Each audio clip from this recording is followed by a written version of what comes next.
Hola, ¿cómo está? Mi nombre is Zep. I'm just joking, I ain't Spanish. And I probably just butchered that language. But this is some Crysis 3 gameplay. It's nothing special. It's actually pretty crappy.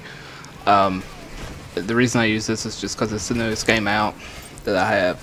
And, I just wanted to talk a little bit about it and then talk about some PC's top stuff. And, alright, so first I'm going to talk about Crysis 3. And whenever this game first came out, I was so in love with it. It felt so balanced and everything. Like, I just loved it. You know, yeah, there's a lot of people that ran around with shotguns and stuff, but still, though, it felt like all the guns, you could hold your own against anybody. And now, since the latest patch, I feel that that's not the way it is. I feel that submachine guns and shotguns are the way to go. And assault rifles are pretty obsolete now. And that really hurts, me, because, that's my thing. I like using assault rifles. And I guess that's just because of the way that, I came from Battlefield 3, and then they nerfed the foregrip and muzzle brake so that you don't have as effective as recoil reduction. So, I mean, you really can't, pull off some nice medium range kills, and you have to get up in somebody's mug, and then the assault rifles really lose hard to the submachine guns and shotguns. And I've also been noticing that it could just be me, it could just be the fact that I have a higher ping than somebody, but I've been noticing though that I'll use like the FYJM1 purple, whatever it is. That's my gun of choice, that and the Scarab 2 mod that I have right now for assault rifles. And I use rapid fire on them. And even though I use rapid fire, and I have pretty good aim with them, still though, somebody can shoot me twice, but I'll unload 30 rounds into them and they don't die, even though I've got armor on. And so do they, but still yet, do 2 shots win. And this become a problem a lot here lately with game developers. They will over nerf stuff, trying to think that it will compensate for other things, but it really doesn't work that way. And I hope that they put in a patch here soon that actually fixes the downfalls of what they've done with this last patch. Because like I said though, submachine guns and shotguns rule the game right now with maneuverability and all the other stuff. I mean, there's really no way you can compete with it, and I was going from topping the leaderboards to coming in last or third or fourth or fifth or something. And that's really a pain that they would do this to such a great game. Whenever it first launched, I found that it was really well balanced, and it was just a great game overall, especially for straight at launch. And I hope that they maybe rework the changes and stuff like that to put it back to the way it was. Now, that being said though, tomorrow is the release for in-game for PC, which I'm doing this on Monday, so it'll be Tuesday I guess when it comes out for premium players. And I'm really excited for in-game. I'm excited to play Capture the Flag and try out all the new maps and stuff. And I think that DICE has done a really good job with keeping everything fresh, and I'm really excited to play it, even though this is my finals week and then next week I have spring break, so I'm not going to be able to put out any videos probably after today or tomorrow, and I definitely won't be able to play for about the next 2 weeks, which kind of sucks, but what can you do? And that the main reason is because I've only got one actual gaming PC and a MacBook Pro, so, and I don't really feel like tugging my gaming PC to my mom's house, just because it's so heavy, and I don't have to take everything apart and take it there for a week and then bring it back. So, that being said though, I'm actually thinking about buying or building actually a new one, and that's what this video is going to be about. It's going to be about my thoughts and what I think that this new build is really going to do for me and stuff like that. And it's going to be the most money that I put down on the system.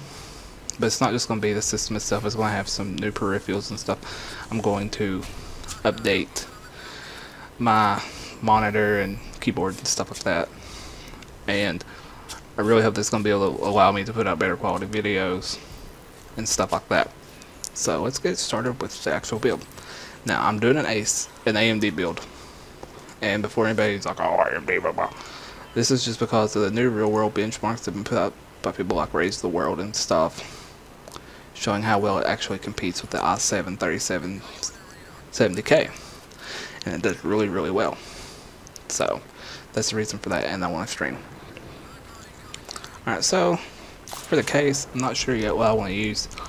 I don't know if I want to use the Corsair 400R or the 600T, and I'm really kind of dead set on those two.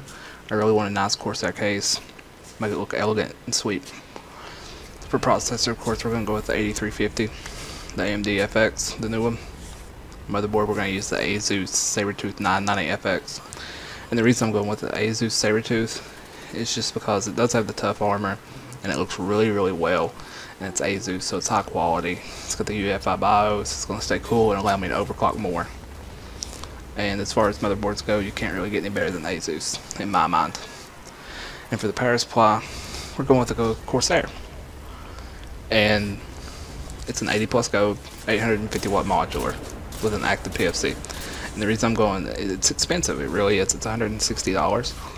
But if I'm going to put the high-end components I'm going to in it, I want steady power and I want a reliable power supply. That's why I'm choosing Corsair. And that being said, though, we're going to talk about the other stuff. There's going to be a lot of Corsair gear in this. There really is. For the cooler, I'm going to use the H100i, or I might go for the Swiftech H220. I haven't decided yet. I don't even know if the H220 is even out at Newegg yet. It might be by the time that I actually build the system. So if it's out, I'm going to look at the benchmarks and stuff and see how well it does, and might go with it. For video cards, I'm not sure yet. I'm really not. I'm really looking at the 7970 Lightnings, 2 of them, in Crossfire, and I don't know if I want to do 2 of those or just get a 690, or maybe go for like a 680 Lightning. And I'm not 100% sure yet. I'm not sure if I want to go with the AMD or the NVIDIA side. I've always stuck with AMD and I've always had really good luck with them. And for the price point, the 7970 is the best single GPU at the price point that it's at.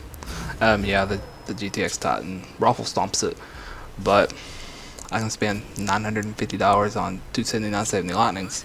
They're going to look ballin', stay cool, overclock like a boss, and it's going to absolutely rickroll a GTX Titan. So I probably might stick with those, and I might go to NVIDIA. I'm not sure yet. We'll have to wait till that time comes. For SSD, I'm going to use an Intel 520 series Cherryville 240 gig. And the reason I went with an Intel is because when it comes to solid state drives, Intel and Samsung are #1. I currently have an 840 250 gig, and I'm really happy with it. I don't know if I want to go with the 840 Pro. I really want to try out the Intel. It's got really good reads and writes, so I think I'll be happy with it. And for the RAM, I'm going to use the G-Skill Ripjaws X 1866 16 gig because I do a lot of video editing, and that's why. And I've always had to look at a G-Skill RAM. I really have. Storage drive, I'm going to use a Seagate Barracuda 2 terabyte. You know, nothing special there. I'm going to put an Asus Zonar Essence STX up in this mug, just so that, you know, I can have really nice sound, and I can have sound coming in. It's going to make my voice sound better.